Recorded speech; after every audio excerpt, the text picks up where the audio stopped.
Boa noite. Eu quero cumprimentar a professora Leomar pelas brilhantes palavras que introduziram o diálogo que estabeleceremos. Quero agradecer também um honroso convite, dizer que para mim é uma honra estar aqui, nessa instituição de tão nomeada, tanta tradição, né?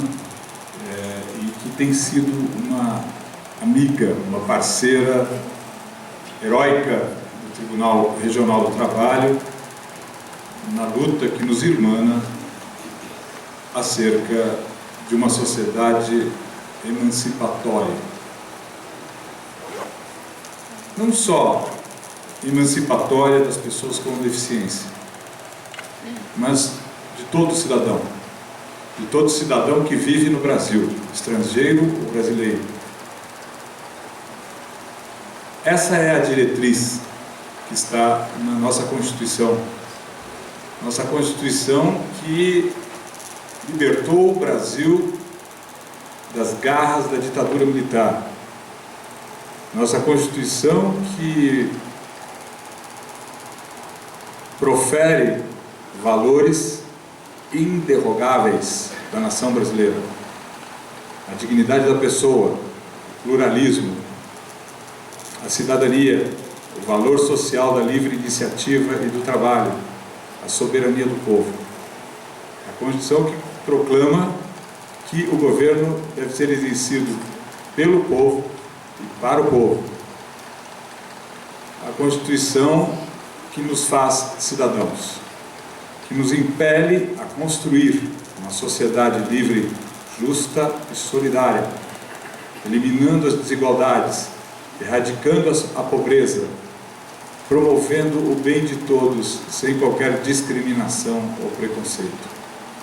Eu acabo de citar aqui os artigos 1º e 3º da Carta Política do Brasil. Esses artigos delineiam a nota de valores que pauta a conduta dos governantes e dos governados, que está possibilitando a atuação do Poder Judiciário para livrar o Brasil de uma chaga secular, que é a corrupção. A mesma Constituição que também põe limites a esse Poder Judiciário quando ele extrapola da condição de Estado juiz, Estado imparcial. A mesma Constituição vale para os réus, para os advogados e para os juízes. Estão todos eles submetidos ao império da lei.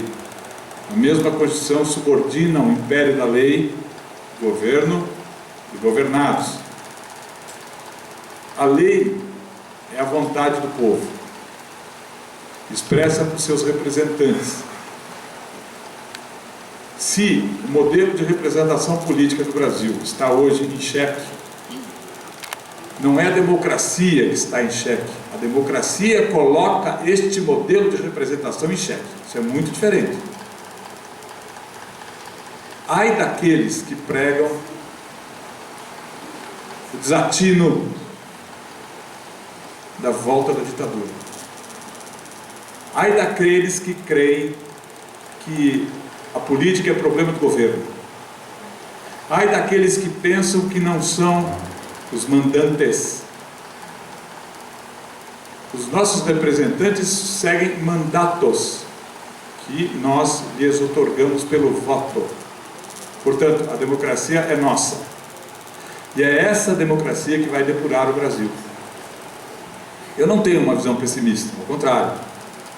Tenho visto que em 27 anos o povo brasileiro tem construído um edifício que os europeus levaram 200 anos.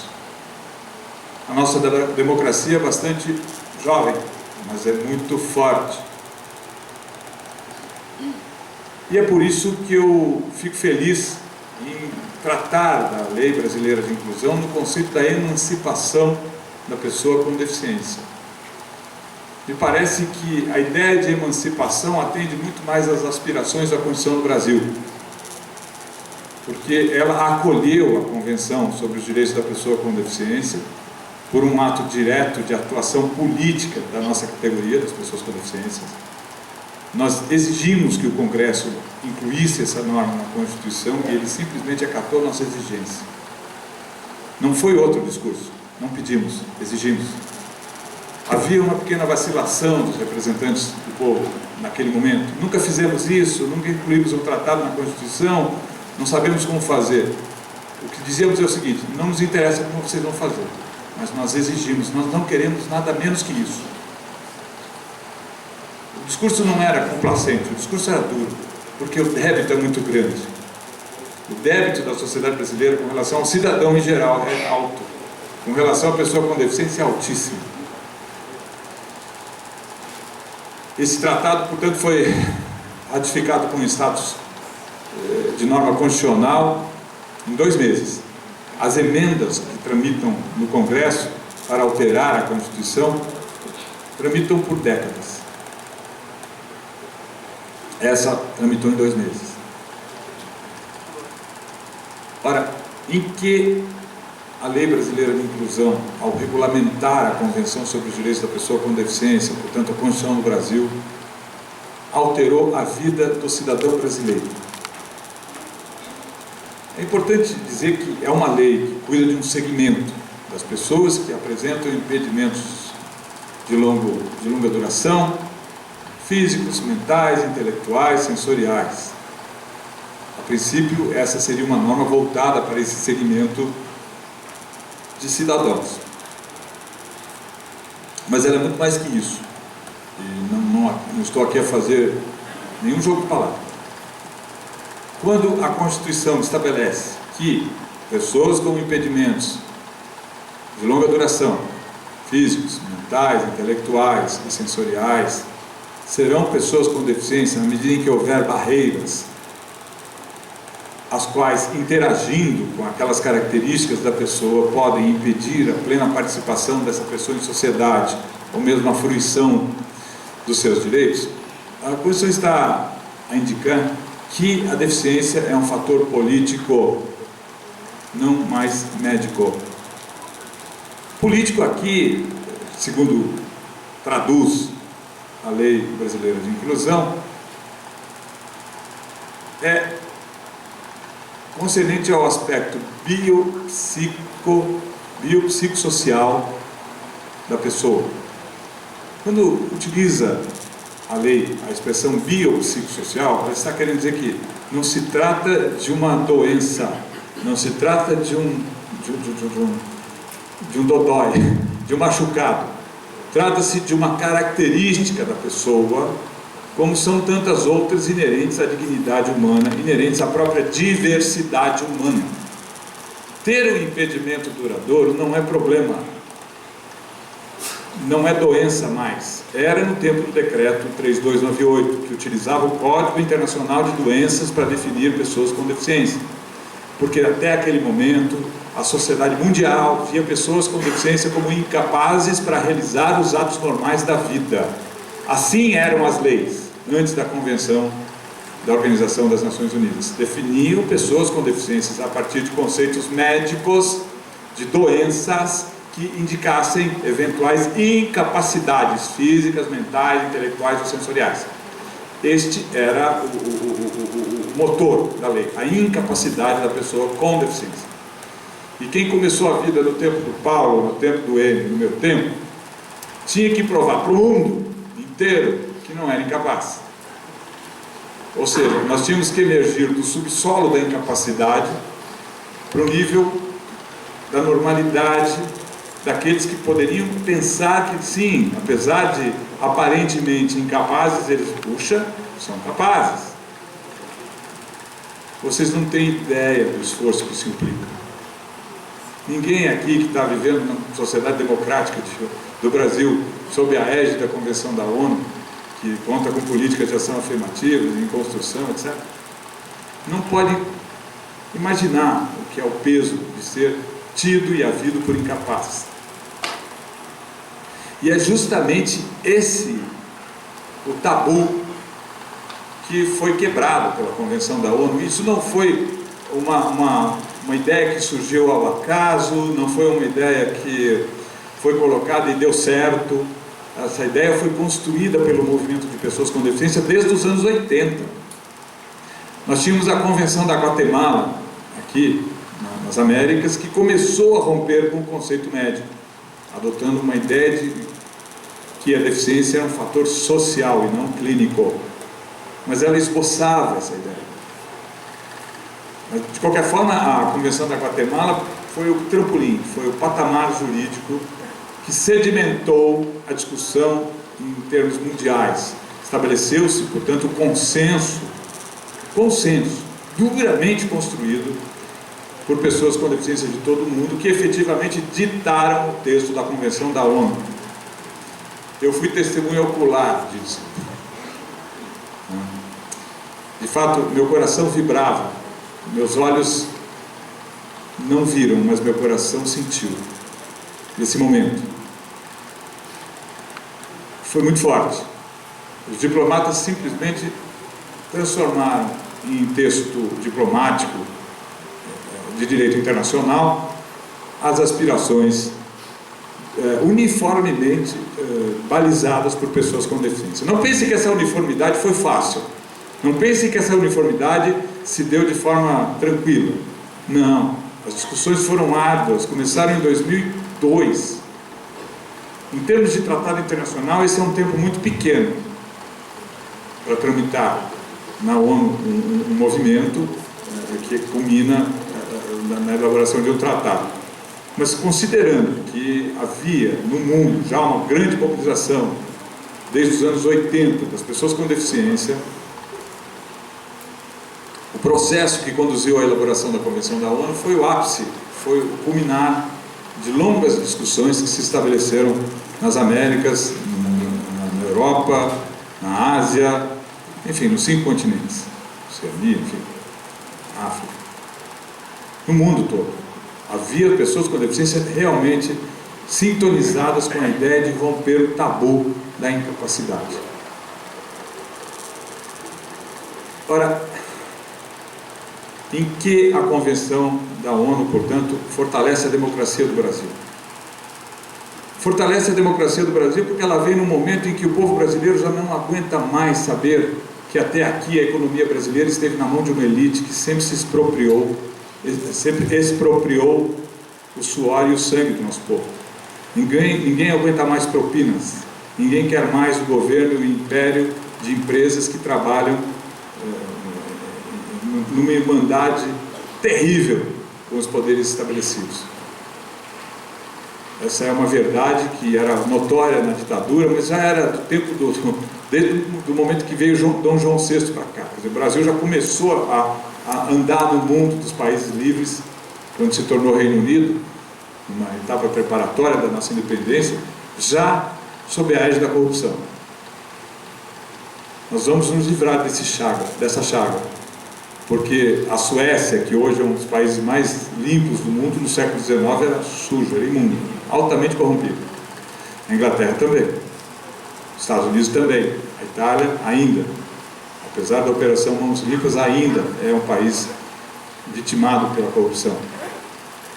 É verdade que a Operação Mãos Limpas melhorou um pouco a situação na Itália, mas a democracia italiana ainda precisa avançar.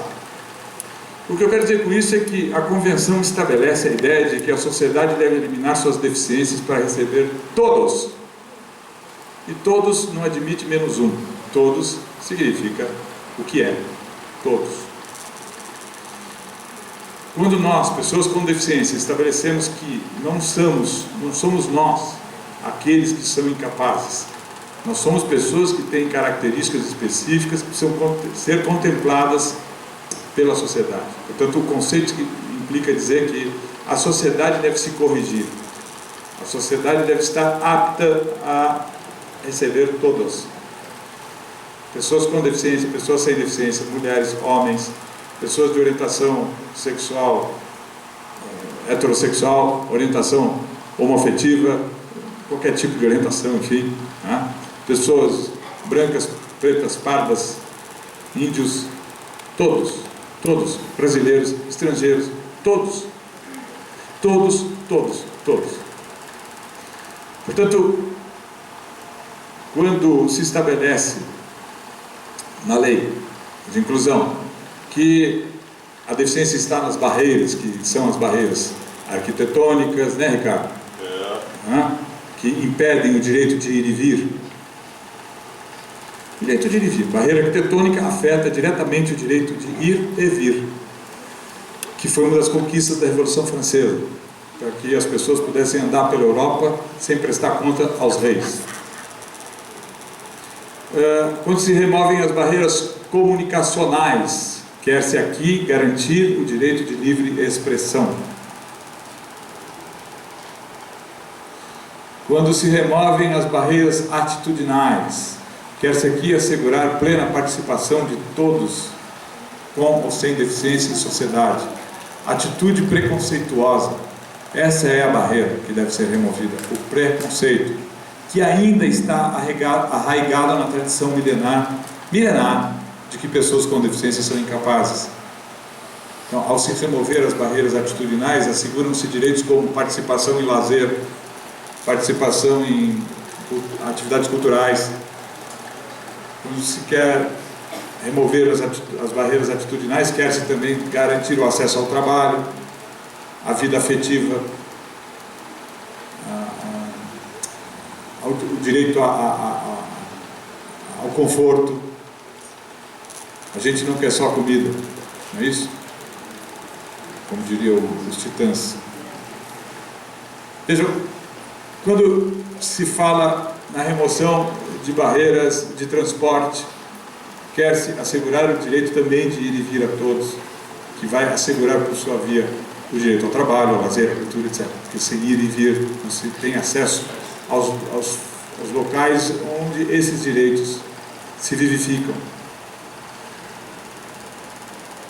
A questão é que, ao se negar a remoção de uma barreira, estar-se-á a discriminar a pessoa com deficiência, e isto é uma grande revolução, porque havia no Brasil, até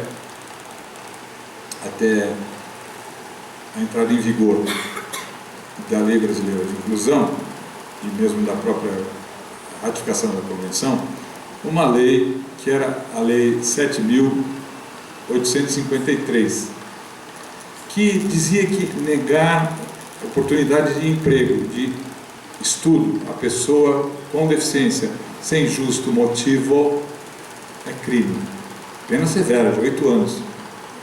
Só que a expressão sem justo motivo era muito aberta, que qualquer pessoa poderia invocar o motivo justo que entendesse.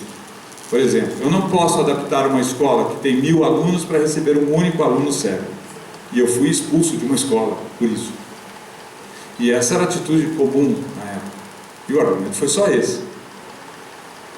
E naquela época isso não era crime, porque parecia razoável a todos que, sim, se é uma pessoa só, ela que procure uma escola de cegos. Não é justo ser de uma escola que invista para receber apenas um aluno que pode ir embora. Portanto, ninguém era processado por negar vaga em escola ou trabalho, alegando qualquer motivo que lhe parecesse justo, porque essa justeza estava atrelada à ideia de que o problema estava na incapacidade da pessoa. Então não estou falando aqui de firula jurídica, estou falando da minha vida. Era assim. E o judiciário do Brasil disse: olha, um juiz não pode ser cego, viu? Fique no seu canto e não incomode. E todo mundo aceitou. Todo mundo achou normal. É claro que a opinião pública não, mas as instituições sim. Eu me lembro que eu ingressei com mandado de segurança naquela época e fiz todo o esforço de argumentação que eu podia, e o juiz que recebeu o mandado, além de me dar uma bronca, além de negar o mandado, dizendo que eu não tinha o direito porque eu era cego, ainda disse: e ele quer atrapalhar o concurso, ele quer barrar todo mundo porque ele pensa que pode ser juiz. Eu não estou brincando, estou falando a verdade. O juiz ainda se sentiu no direito de advertir de que eu estava atrapalhando o bom andamento do concurso, com uma proposta absolutamente descabida, segundo ele. Isso era normal.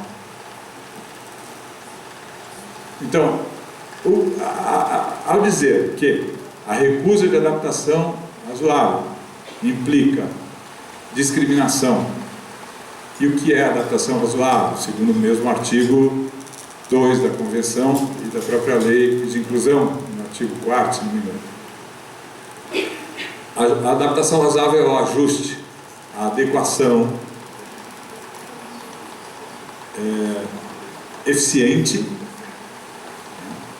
sempre que requerida, mas proporcional. Então, adaptação é o ajuste, a adaptação adequado, perdão, é o ajuste, a adaptação adequada, sempre que requerida e feita de forma proporcional. O que quer dizer essa proporcionalidade? É aqui que a palavra razoável entra. Não é que é para ser uma adaptação meia boca, mais ou menos. A adaptação deve ser eficiente, deve ser adequada, mas proporcional. Significa dizer, você não precisa demolir o prédio, mas deve fazer um elevador, uma rampa, etc. Você não precisa despedir pessoas sem deficiência na sua empresa, mas você deve criar métodos de trabalho aptos a receber pessoas com deficiência no seu turnover. Na medida em que você dispersa, priorize a contratação de pessoas com deficiência dentro da dinâmica normal da empresa.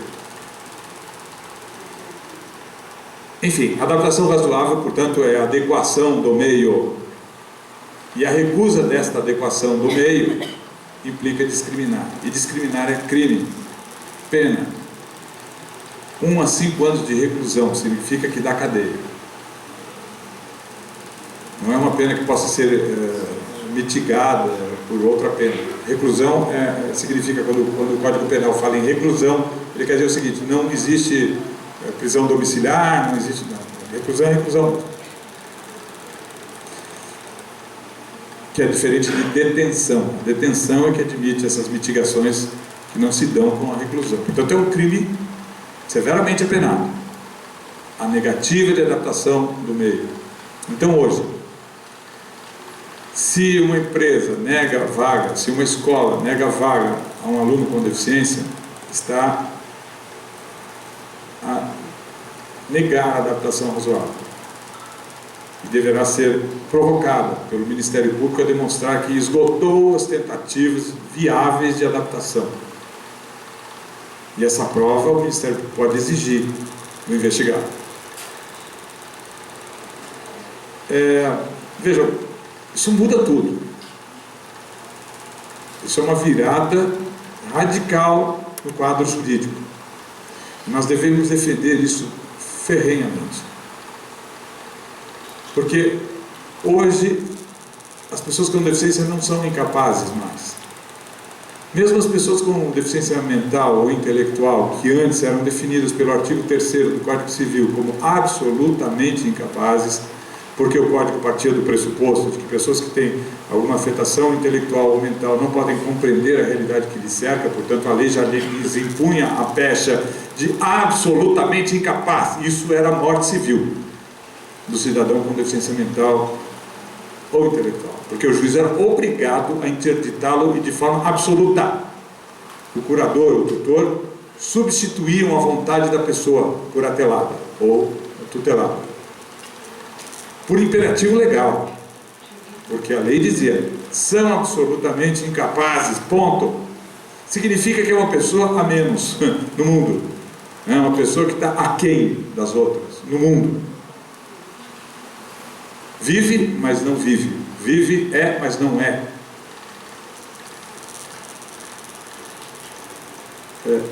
O movimento mais atuante, porque emergia do profundo subsolo, era do segmento das pessoas com deficiência psicossocial.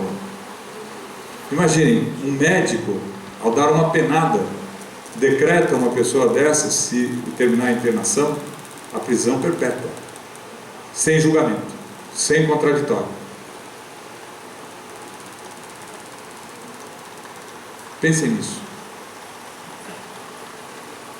Quantas pessoas foram presas, privadas da liberdade, privadas da sua dignidade, porque o médico preferiu excluí-las do mundo. O Brasil já vinha lutando contra isso com a lei da deshospitalização, a lei do movimento antimanicomial, que se iniciara na Itália, por Franco Basaglia, nos anos 70. O psiquiatra italiano iniciou essa ideia de que as pessoas com deficiência mental têm o direito de uma preparação da sociedade e dela para conviver, e não para ficar fora da sociedade. Mas, de qualquer forma, ainda havia a pecha da absoluta incapacidade por qualquer pessoa com deficiência mental ou intelectual. Então, a lei mudou isso, porque o artigo 12 da Convenção, escrito literalmente pelo movimento de pessoas com deficiência psicossocial do mundo todo, estabelecia que as pessoas com deficiência mental ou intelectual devem ser protegidas no limite da sua capacidade, ou seja, o juiz deve avaliar, a autoridade pública deve avaliar sempre qual é a capacidade, qual é o limite de compreensão dessa pessoa do mundo. E essa pessoa deve ser protegida em caráter excepcional apenas na sua incapacidade. Então, não se deve partir da absoluta incapacidade, mas sim, como se dá agora, no novo texto do artigo 3º, que afirma que as pessoas com deficiência mental e intelectual têm incapacidade relativa. Portanto, o seu tutor, o seu curador, atuará do seu lado, e não se impondo, não sobrepujando a vontade da pessoa com deficiência mental ou intelectual. Haverá uma assistência e não uma representação. A pessoa com deficiência intelectual ou mental, portanto, passa a ser senhor do seu destino. E a interdição, segundo a Lei Brasileira de Inclusão, será absolutamente excepcional e se restringirá, sumiu a palavra, vai se restringir. Eu ia falar não consigo, agora fugiu. Ia fazer a mesóclise e não consigo aqui. Enfim,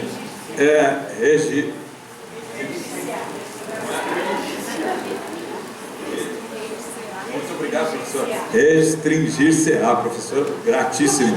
Muito obrigado. Deu branco aqui. Mas enfim, restringir-se-á. Obrigado, professor. Enfim, quando o cérebro dá pau mesmo, né? Não é só computador. Mas enfim,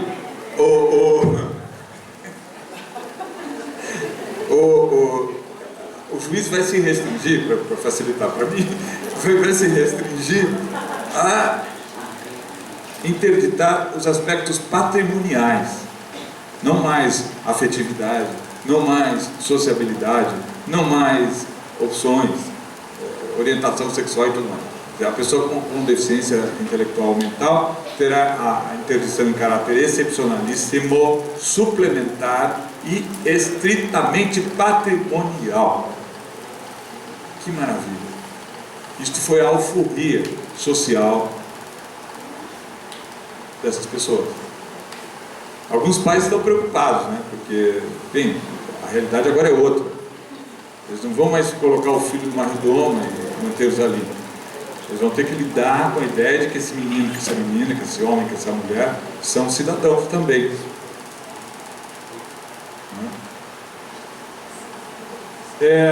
No que diz respeito à educação, a Convenção da ONU e a lei são categóricos. Eu sempre defendi que o artigo 208, que dizia que a educação especial deve se dar preferencialmente na escola regular, caiu quando nós adotamos a Convenção da ONU como norma constitucional, porque a Convenção da ONU não fala em preferencialmente coisa nenhuma. É assim que tem que ser. É na escola regular. Ponto.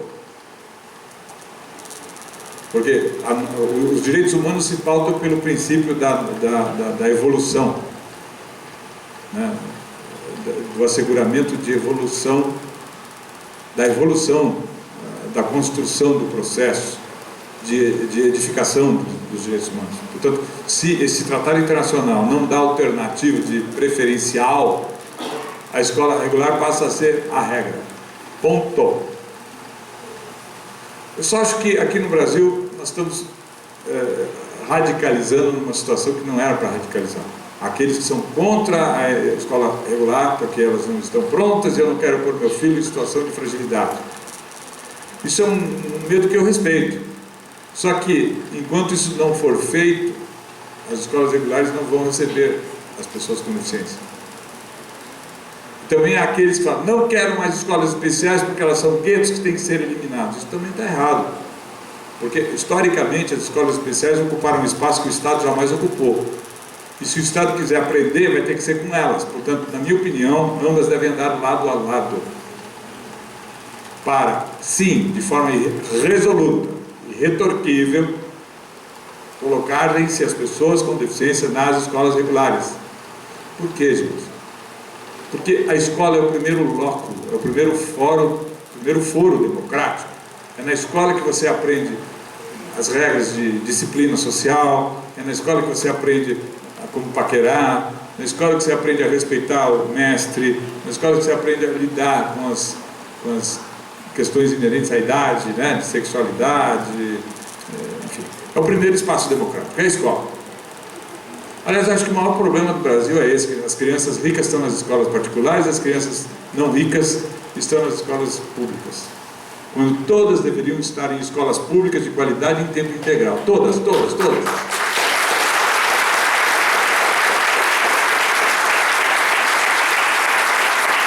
A escola do bairro deveria receber os pobres, os ricos, os não pobres, os não ricos. Todos em tempo integral. É assim que é nos países que se dizem civilizados. Foi a primeira medida que se tomou na Revolução Francesa. A garantia da educação universal, gratuita, em tempo integral e de qualidade. Vocês sabem que lá no Japão, todos reverenciam o imperador. O imperador é o símbolo nacional máximo. As pessoas iam para a Segunda Guerra morrer pelo imperador com orgulho.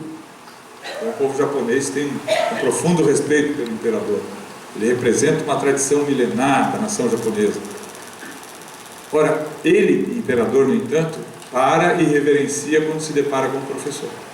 Ele, imperador, faz uma reverência respeitosa ao professor. Correto? Certíssimo?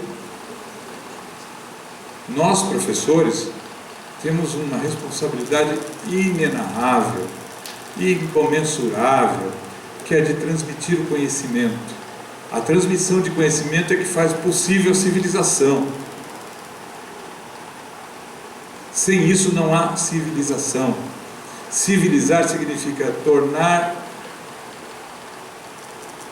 cidadão um povo. Para que o povo se torne cidadão, é necessário que ele conheça a sua história, que ele conheça os desafios que decorrem da sua história, que ele conheça as técnicas da arquitetura, da engenharia, das ciências, que ele conheça as humanidades, enfim. Não há civilização sem conhecimento. Portanto, o professor é o motor da civilização. Não é possível, então, imaginar que um segmento de crianças está numa escola boa, outro segmento está numa escola ruim. Isso é péssimo. E também não é nada bom uma escola que trata de um segmento, que é um gueto. Aqui tem um monte de pessoas com deficiência, aqui cegos, aqui pessoas com deficiência mental, aqui surdos. Ora, meu Deus, que isso? Isso é gueto. Quem fazia gueto era o Hitler. Eu não estou brincando, estou falando sério. Não pode, democracia não se compraz com guetos. Portanto, a ideia de escola regular, de escola adaptada, é a ideia básica. E não é, vocês viram aquela ação da Confenem contra a lei de inclusão? Porque a lei de inclusão estabelece que as escolas privadas não podem cobrar taxas adicionais das famílias de alunos com deficiência. E a Confenem, que é a Confederação das Escolas, entrou com uma ação de inconstitucionalidade, dizendo o seguinte, 3 argumentos. Primeiro, a pessoa com deficiência é problema do governo, não é problema da empresa privada. Segundo, se você tiver que arcar com esse custo, você empresário vai ter que repassar esse custo para as famílias todas. Isso não é justo para as outras famílias. E terceiro, o mais criminoso. Para mim esse argumento é criminoso. Eu acho que alguém deveria intervir no processo e pedir que o advogado e a conferência seja processada criminalmente. Está discriminando. É verdade. Confiram. Se eu estiver enganado, por favor, não façam. Mas se virem isso lá, tomem alguma providência. Eu não posso porque eu sou juiz. O que diz essa petição? Que a presença de crianças com deficiência nas escolas fere a dignidade dos alunos e dos professores sem deficiências. porque causa sofrimento psíquico a eles. Eu não estou brincando. Esse pedido foi refutado pelo professor Fachin, pelo ministro Fachin, que disse 3 respostas brilhantes. Primeiro, é lógico que a escola privada está a exercer um ministério público, porque a educação é dever do Estado. E o Estado, quando autoriza que uma empresa privada desempenhe esse papel, está a lhe atribuir responsabilidades desse tipo, desse alcance. Portanto, a empresa privada está sim obrigada às mesmas regras da escola pública. Isso citando as normas constitucionais, que eu não sei como é que o cidadão lá não conhecia, mas enfim, o ministro Fachin citou. Segundo argumento, a questão da deficiência é uma questão social. A partir da Convenção da ONU, a deficiência não é mais uma questão médica, isso tudo que eu falei, ele, graças a Deus, já entendeu isso. Então, o ministro do Supremo já se apropriou desse conceito novo da Convenção, isso é muito importante, porque o Poder Judiciário ainda não entendeu isso. E esse caso vai ser paradigmático, vai ser referência jurisprudencial no Brasil. Espero que o Supremo confirme isso. Então, disse o professor Fachin, a deficiência sendo um conceito social, ela deve ser suportada pela sociedade, inclusive solidariamente por todos. Se a escola tiver que repassar alguma taxa, isso vai ter que ser estabelecido claramente. E as famílias vão ter que entender que é assim, porque a escola já responde, as famílias que pagam a mensalidade já respondem para obrigações sociais, como o imposto de renda que a escola paga, como o custo social da folha de pagamento, o pagamento da previdência, são custos sociais que todos arcam, e as pessoas com deficiência também devem ser vistas assim, e não como um problema delas, como uma questão social. Ora bolas. Por isso que em direito, quando nós falamos desses conceitos, nós estamos a fazer firula, nós estamos a falar de política, com P maiúsculo. Quando se afirma que a deficiência está na sociedade, significa que todos devem arcar com os custos da deficiência. Não é justo que os pais de uma criança que nasce com uma deficiência suportem isso sozinhos. Isso seria uma sociedade egoísta, individualista, injusta, excludente. Essa que eu vivi. Não temos mais isso. Então, você vai dizer, olha, é isso mesmo, se tiver que se dividir, vai ter que dividir, tudo bem, até porque os custos não serão altos. A escola vai arcar com isso também, e as famílias também, se for necessário. Isso deve ser visto como inerente ao artigo 3º, que diz que a gente tem que construir uma sociedade livre, justa e solidária, não individualista, não egoísta, não fascista, excludente, de guetos.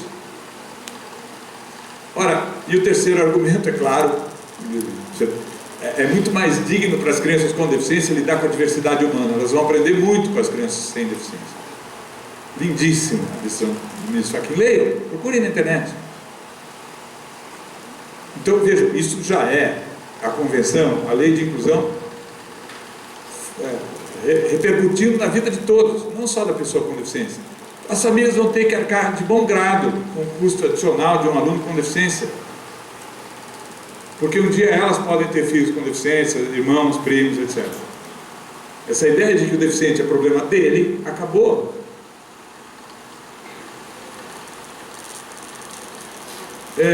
No que diz respeito ao trabalho,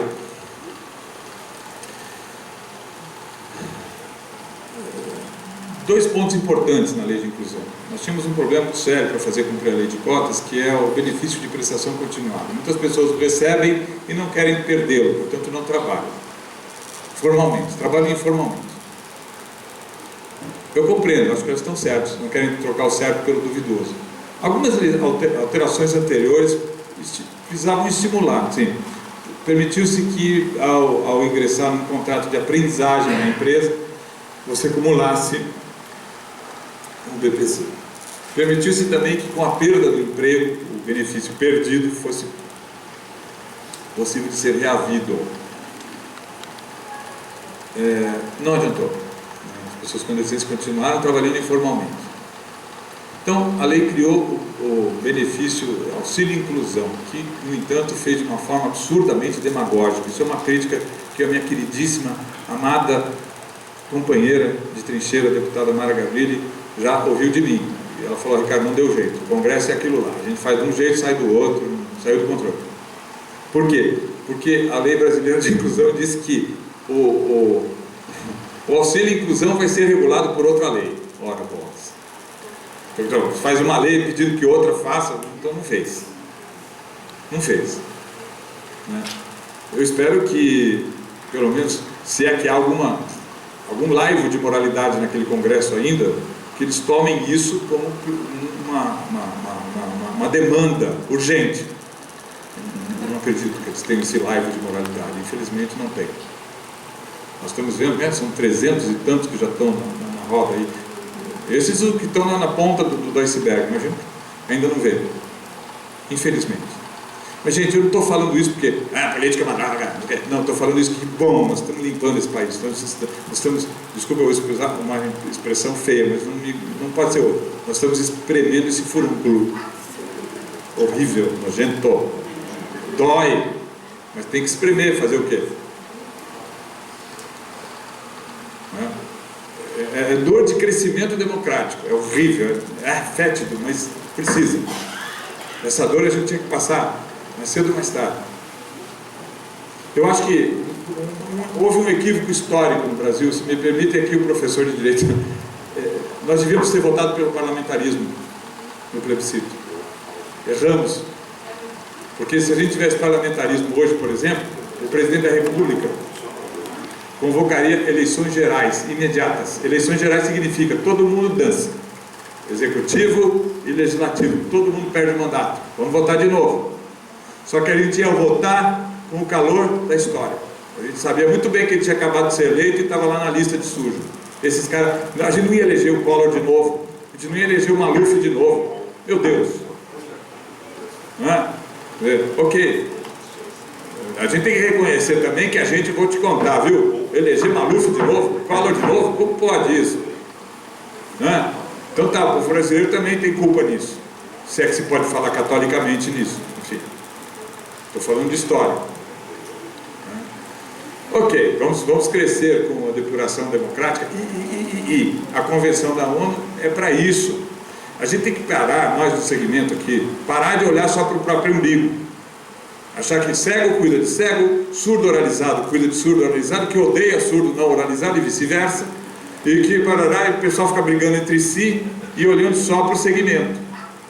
A gente precisa entender que a luta da pessoa com deficiência é a mesma luta da mulher, porque a mulher com deficiência sofre pelos dois fatores. É a mesma luta da mulher negra, porque com deficiência ela vai sofrer pelos três. Não é? Infelizmente é assim. Então não adianta cuidar só da questão da pessoa com deficiência. É a sociedade. Isso, a sociedade da qual você faz parte e tem o dever democrático de melhorá-la. Todos nós. Então veja, todos esses fatores de discriminação existem. Não somos só nós, as pessoas com deficiência, que somos os discriminados, vítimas do mundo. Não é? Os negros no Brasil são discriminados, as mulheres no Brasil apanham, precisam de lei Maria da Penha. São 7 mulheres por hora que sofrem violência no Brasil. Idosos, muito obrigado, tem razão, que tem o Estatuto dos Idosos. As crianças no Brasil estão ainda em condição precária, não são todas que estão na escola. Portanto, vejam, queridas, não adianta olhar só para a pessoa com deficiência. Se você acha que está fazendo a tua parte, acho que falta um pouco, hein? A gente precisa entender que essa luta é da sociedade, e que a Lei Brasileira de Inclusão, ao falar de todos, não está falando para a pessoa com deficiência. Ela está falando assim: nós temos que construir uma sociedade para os idosos, porque a população brasileira está aumentando a sua longevidade. Portanto, as pessoas idosas vão se tornar pessoas com restrições físicas, mentais, intelectuais e sensoriais duradouras. Então, aliás, esse foi um argumento, viu? Eu queria te agradecer pela lembrança, que nós usamos. A gente dizia: olha, nós somos 24 milhões com deficiência severa no Brasil. Mas essa lei não vai servir apenas às 24 milhões de pessoas com deficiência. Essa lei vai servir aos pais, aos amigos, aos irmãos, às pessoas que estão com as pessoas com deficiência. Portanto, você pode triplicar. E mais, a longevidade vai levar com que a maior parte da população, e a população brasileira vai se tornar uma população idosa logo logo, A maior parte da população tem restrições físicas, mentais, intelectuais ou sensoriais em razão da idade. Vejam como é a coisa. E esse foi o argumento, esse conjunto de argumentos é que levou o Congresso a dar prioridade a essa convenção. Não foi o fato de que, coitadinho dos dissentinhos, não. O argumento foi político, eleitoral. E é assim que é na democracia. Eu não estou falando de corrupção, não. Corrupção é veneno, digamos, é chaga, é doença, é furúnculo. Tem que ser espremido. Mas o argumento democrático é esse, cara. O jogo do argumento democrático é esse. E é por isso que a gente precisa entender que a Lei Brasileira de Inclusão, ao dizer que a deficiência está na sociedade, ela é boa não só para o segmento das pessoas que nem nós. É para todos. Eu não sei, eu não vou falar mais porque o que eu queria dizer era isso. Eu queria passar para vocês essa ideia de que nós estamos começando essa luta. Nós estamos começando. Enfim, é a sociedade que é deficiente, né? Isso mesmo. E ela é deficiente não só com cegos, surdos, etc., mas com os negros, com as mulheres, com todo mundo. E nós vamos construir uma sociedade democrática que vai ser boa para as pessoas com impedimentos físicos, mentais e intelectuais e para todos. Construir uma sociedade igualitária. Isso, bravo. Isso mesmo. Obrigado, gente.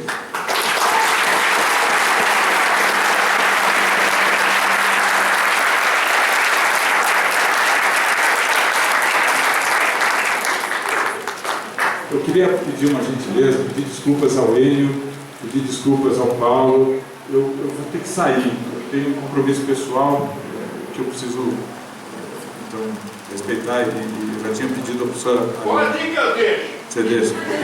Então eu vou pedir primeiro desculpas aos colegas da mesa, que eu não vou poder ouvi-los, e pedir a gentileza de que, se houver perguntas, que façam, por gentileza. E haja outras palestras, né? Obrigado, querido. Quem deseja fazer alguma pergunta ao desembargador, por favor, levante a mão para que a gente possa levar o microfone. Aqui na frente, professor Bill. Alô? Então, boa noite a todos. E ao Dr. Ricardo, eu gostaria, se puder me esclarecer, o senhor me falou agora da transformação por lei das discriminações. E eu já havia, no ano passado, tive uma oportunidade de questionar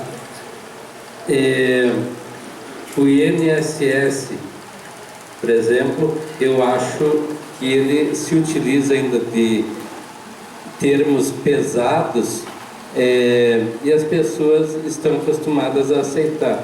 Por exemplo, você adquire uma deficiência, ou nem sempre uma deficiência, mas qualquer acidente que provoque, de repente, uma aposentadoria. E daí se pergunta se você é aposentado por quê? Por invalidez. E às vezes nem... Eu acho tão pesado isso, eu gostaria que você... Não, muito obrigado. falasse.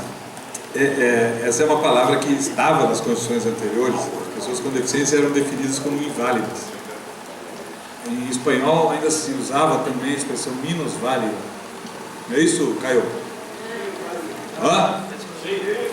Então, essa é uma tradição milenar, né?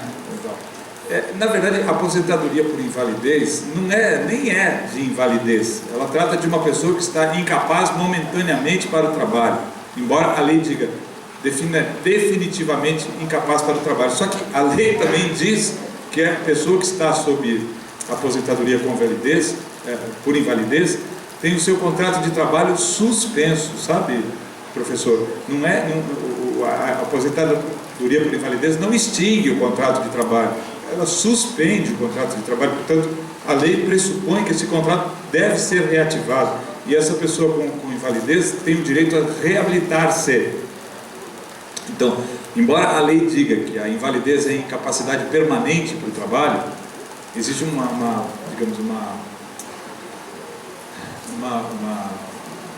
uma contradição, né, na lei, porque a mesma lei diz que a pessoa com aposentadoria por invalidez tem o direito a se reabilitar e voltar para o trabalho. A empresa, inclusive, deve assegurar o cargo de volta, se não o mesmo cargo, um outro compatível com as condições do reabilitado. Então a palavra invalidez de fato não cabe. Ela ficou só por causa da tradição. E é horrível mesmo. Acho que poderíamos pedir que houvesse uma lei que mudasse o nome disso. Não é difícil, isso é rápido, tramitaria rápido. Seria aposentadoria por incapacidade momentânea para o trabalho. Incapacidade total e momentânea para o trabalho. Né? Não deveria falar em invalidez, de fato, eu concordo com você. Ao Museu dos Inválidos, lá na França também, não é? Não sei como se fala em francês, agora me lembrei. E a minha filha mais velha disse que, inclusive, esse museu tem uma grande escadaria na frente, assim, interessante. Nós temos que limitar a 3 perguntas mais, por favor. Mais 3. Boa noite, obrigada pela palestra. Eu sou a Roseli, sou mestranda daqui da Unip. Assim, eu concordo plenamente em tudo que foi colocado. Agora, uma situação que me deixa bastante indignada eu tinha um 5º ano, a minha saída da escola, que eu estou de licença, aí eu observo assim, eu tinha uma criança que tinha mais ou menos 5 necessidades. E eu acho extremamente injusto aplicar uma avaliação, sendo uma delas tendo dislexia, e não tendo um profissional para poder atendê-lo. Se eu fosse atender especificamente essa criança, como ficaria com relação aos outros? Então precisa trabalhar uma capacitação, vontade de todos os professores para estar engajando nessa situação. Sabe o que é? Os professores do Brasil são pessoas extremamente oprimidas por uma jornada de trabalho intensa, porque a remuneração normalmente exige isso, e que normalmente reclamam por falta de estrutura, né? Não tem a reverência do imperador, né? E qualquer mudança os assusta, porque eles sentem que vão ter que arcar com mais um peso tão grande quanto aqueles todos que já os estafam. Bom, existe uma resistência natural. Os professores dizem, olha, põe esse menino numa escola especial e tira ele daqui, pelo amor de Deus. Então, assim, isso é uma questão cultural. Quer dizer, uma coisa que eu acho que precisava acontecer é que essas pessoas precisavam ter tido formação em educação especial desde logo, desde a faculdade. Devia ser uma matéria que não fosse, digamos, tão curta nos currículos.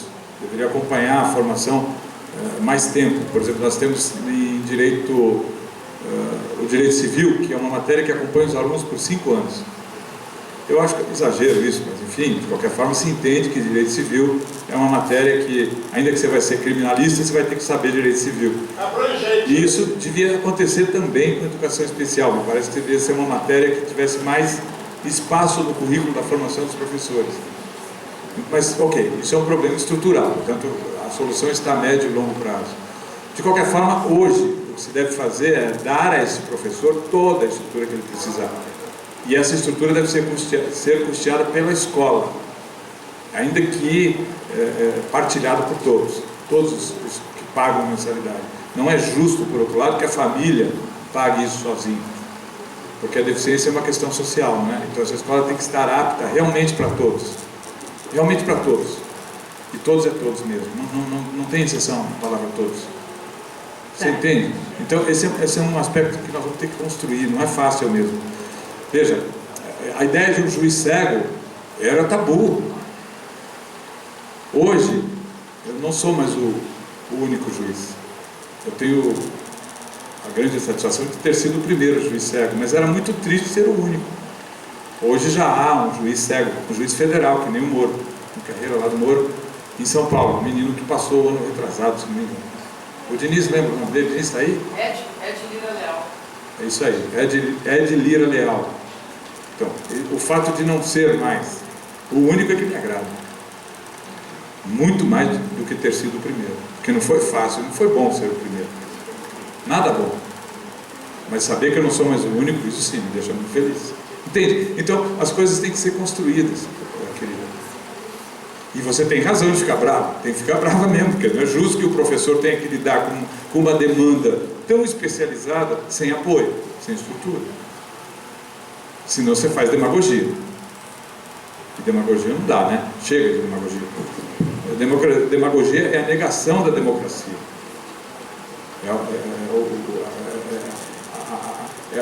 O câncer da democracia, a demagogia. Não pude te dar uma resposta satisfatória, só quis instigá-lo. Mas faz parte, obrigada. Boa noite, meus xarás. Tem dois Ricardo na mesa aí. Boa noite, repetindo sem microfone para me localizarem. Ricardo, eu queria aproveitar, infelizmente eu não pude estar presente, acho que você esteve nessa palestra que teve a Mara Gabrilha aqui em Curitiba, e ela, segundo me consta, confirmou que realmente a Lei Brasileira da Inclusão vem botar um ponto final ao nosso eterno questionamento sobre a questão das calçadas, se da responsabilidade do público ou do privado. Tá? Agora, eu sempre, deixa eu só completando, né? Porque essa eterna luta nossa, porque infelizmente muitos municípios ainda no Brasil, aqui em Curitiba inclusive, e esses dias eu falei isso numa reunião da prefeitura, e as pessoas presentes da prefeitura dizem que ignoram essa lei, que essa lei não tem vigor aqui em Curitiba, tá? É a lei brasileira de inclusão, menos na República de Curitiba, né? Então, eu queria só que você confirmasse realmente que a responsabilidade da construção e manutenção dos passeios e sempre será do serviço público, do serviço público. Eu não gosto nem de chamar de poder público, porque nesse caso é o executivo, não é poder, é um serviço público. Veja bem, isso é uma questão meio esquizofrênica, Ricardo, do ponto de vista jurídico, porque a municipalidade tem a prerrogativa de legislar sobre as políticas municipais. Só que a Lei Brasileira de Inclusão estabelece uma norma de competência concorrente da União, portanto, ambas legislam sobre isso, que é da fixação de políticas públicas gerais dos municípios. Então, a lei está dizendo o seguinte: o passeio público agora não é responsabilidade dos proprietários, e sim do município, que deve estabelecer uma política pública de uniformização das calçadas, ainda que o município queira se ressarcir de cada proprietário. Isso pode ser discutido e deve ser discutido pela Câmara Municipal de cada município. Então, como que vai ser implementado isso é algo que vai ter que ser discutido. Portanto, Ricardo, a lei está dando uma diretriz. Para que a gente faça sair do papel, você tem que mobilizar o MP e exigir que se vote na Câmara uma lei que implemente isso no âmbito municipal. Mas agora não tem uma discussão, tipo, quando se dizer, não, a responsabilidade do proprietário não há o que fazer. Aqui, inclusive, nós temos um caso aqui, até eu quero dar bastante ênfase, porque eu, a Leomar, aqui nós temos sido eternos guerreiros, né, Leomar, em relação à questão, por exemplo, das calçadas em frente ao Ninter Campos Divina, que é ali na Rua do Rosário, que além de serem pedras irregulares, tem degraus na calçada. Inclusive uma colaboradora da Uninter sem nenhuma deficiência escorregou e quebrou as duas pernas. Eu não sei se ela já voltou ativa, Leomar. Ainda não, né? Então, se veja, é uma questão, a questão das calçadas, gente, é bom, esse é o friso que eu sempre dou, não é uma necessidade da pessoa com deficiência, é de todos. É da mulher que está andando de salto, é da pessoa que está de cadeira de rodas, é da pessoa que está transportando um objeto pesado, é de uma criança, então não é da gestante, de uma criança, gestante, do idoso. Tá? Em São Paulo, gente, pasmem, isso aí são dados que eu recolhi agora há poucos dias atrás na internet. Em São Paulo, houve uma medição dos acidentes de calçadas por queda em calçadas pelo Instituto de Pesquisa Econômicas e Aplicadas.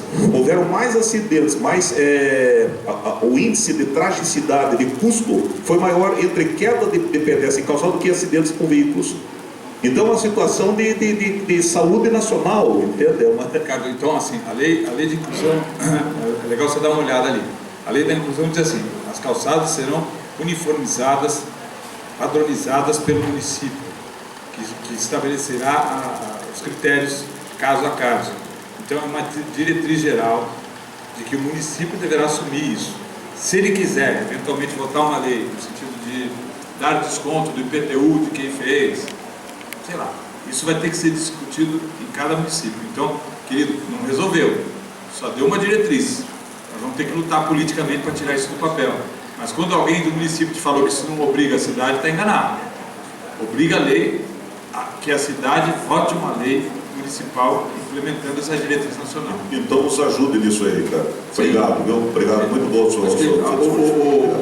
o primeiro interlocutor aqui é o MP, viu, cara? Não, desembargador, eu só quero complementar o que ele disse aqui, porque estive com a Nilmar também, trabalhando nesse caso, né, dessa calçada, e o argumento das prioridades da prefeitura é de que esse calçamento, lá de frente ao Inter, é tombado pelo patrimônio. Então ele não pode ser alterado, mexido. Ele é tombado pelo patrimônio e faz todo mundo tombar. É isso, a gente aqui toma, mas o argumento deles é esse. Obrigada.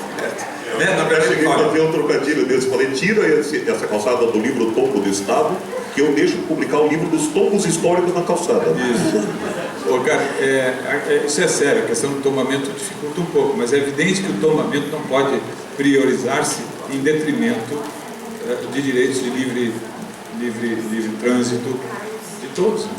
Então, isso é uma discussão que vai ter que ser travada. Eu acho que tinha que provocar o Ministério Público para instar o município a tomar providência sobre... Aí sim, Ricardo, se não fizer, crime de responsabilidade.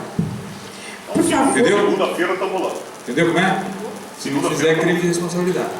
Obrigado. Vamos então à quarta pergunta e última, devido ao adiantado da hora. Por favor. Eu quero parabenizá-lo por ter sido o primeiro juiz no Brasil, certo? E também quero informar que eu fui o primeiro cego a graduar-me pela UEL em Londrina. Só tinha a regrete na época.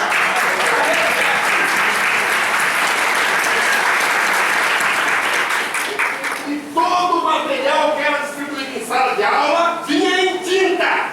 Se eu quisesse ter material para estudar, eu tinha que transcrever em casa, alguém ditar e eu passar para o Braille. Hoje, graças a Deus, a UEL tem um departamento de informática, com notebook, com computador, com tudo. Mas o ceguinho que eles têm iniciar. Hoje, a CBLA estão bem. Agora vamos para a pergunta. Só um pouquinho. Agora a UEL está UEL. Exatamente. Vamos para a minha pergunta.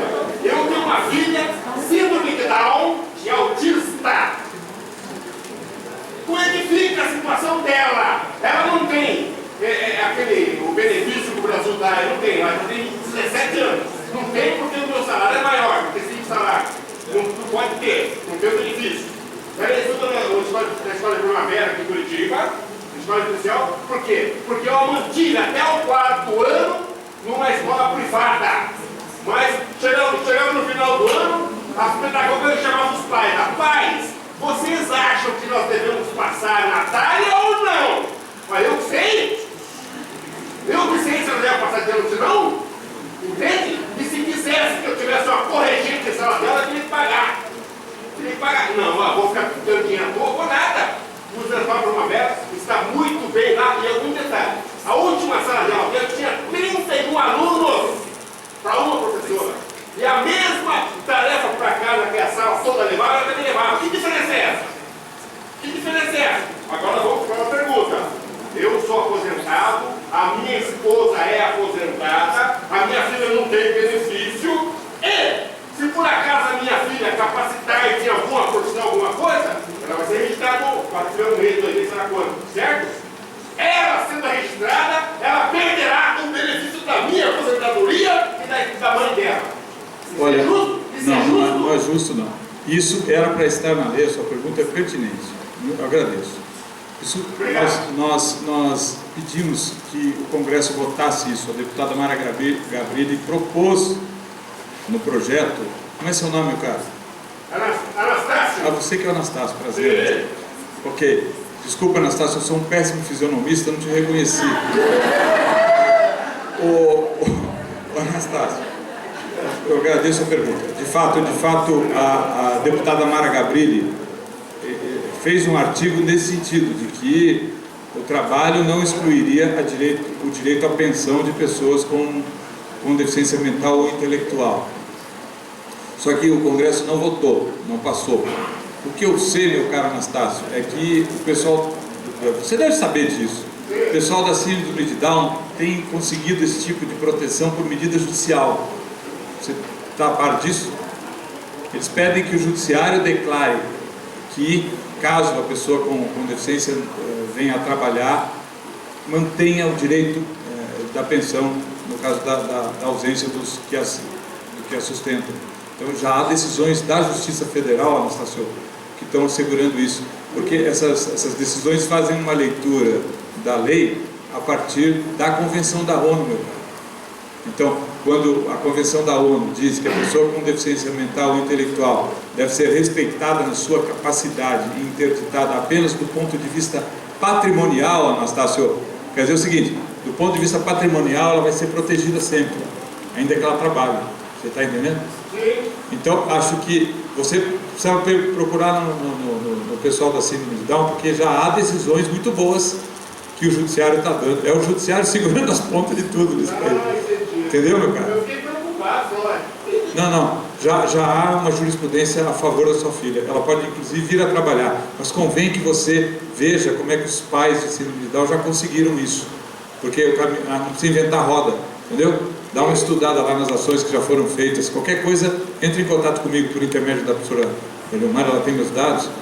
Eu vou deixar meus dados aqui, ué. Você não pode anotar, Anastácio. Anastar é bom. Você não pode anotar, mas eu vou dizer, alguém anota para você. Então vamos lá. Ricardo Fonseca, tudo junto. @ trt9.jus.br. Repetindo. Ricardo, você pegou aí? Bravo. Você é um cara bravo mesmo, você é fera. Ricardo Fonseca, tudo junto. Isso. @ trtjus.com. Meu Deus. Não, peraí. Volta. Volta para trás. Olha lá. Ricardo Fonseca, @ trt9. Isso. .jus. Não tem como. .br. Vai com calma, rapaz. Olha lá. Ricardo Fonseca, @ trt9.jus.br. Ok? Tá? Procura aí, cara, que a coisa tá boa. Do ponto de vista da jurisprudência, tá adequada, viu? Obrigado. Doutor Ricardo Tadeu, agradecemos demais a sua presença, a sua brilhante palestra, a sua boa vontade em responder às perguntas. Foi um presente que o senhor nos deu participando deste evento e fazendo a sua palestra. Deus lhe pague. Muito obrigada.